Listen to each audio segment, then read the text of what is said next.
Hi guys, ngayon naman ay ituturo ko sa inyo ang magluto ng squid sotanghon gisado. Dahil mahal ang pusit ngayon, dito lang po tayo sa Delata na mega squid. Baka naman mega.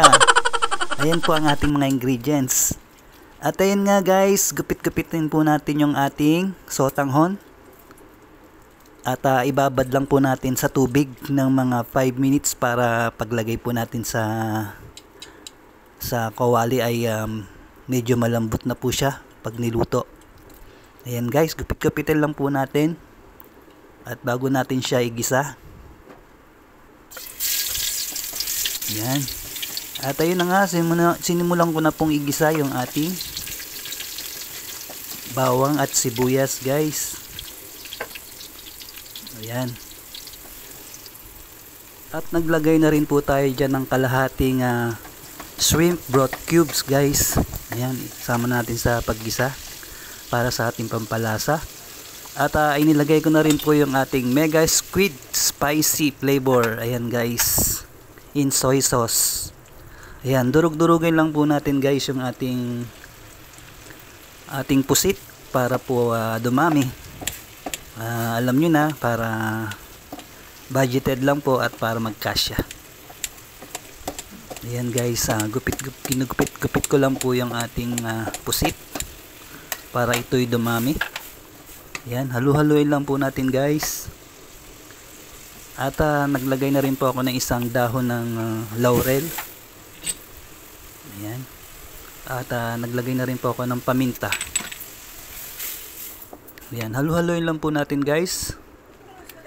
At syempre, naglagay na rin po ako ng isang kutsarang oyster sauce. At pagkatapos niyan guys, lagyan na po natin siya ng isang balding tubig. Ay hindi pala, isang ano lang po siya. Depende lang po sa inyo kung gusto niyo ng maraming sabaw. Ayan. Mga ano lang po yan, mga 2 taasa lang yata ang tansya ko dyan. At ayun na nga guys, hinulog ko na rin po yung ating ginayat na sili. Isang siling haba. Halu-haluin lang po natin guys at pakuluin ng mga 3 to 5 minutes. At naglagay na rin po ako ng 2 kutsarang soy sauce. Ayan guys, tinikman ko siya at medyo masarap na po ang kanyang lasa. Ayan, kumukulo na po yung ating soup, sotanghon soup. At ayun nga guys, naglagay din po ako ng 1 kutsarang patis para sa ating dagdag lasa. Ayan guys, pag alam nyo nga okay na po ang ating timpla, pwede na po natin hihulog yung ating binabad na sotanghon.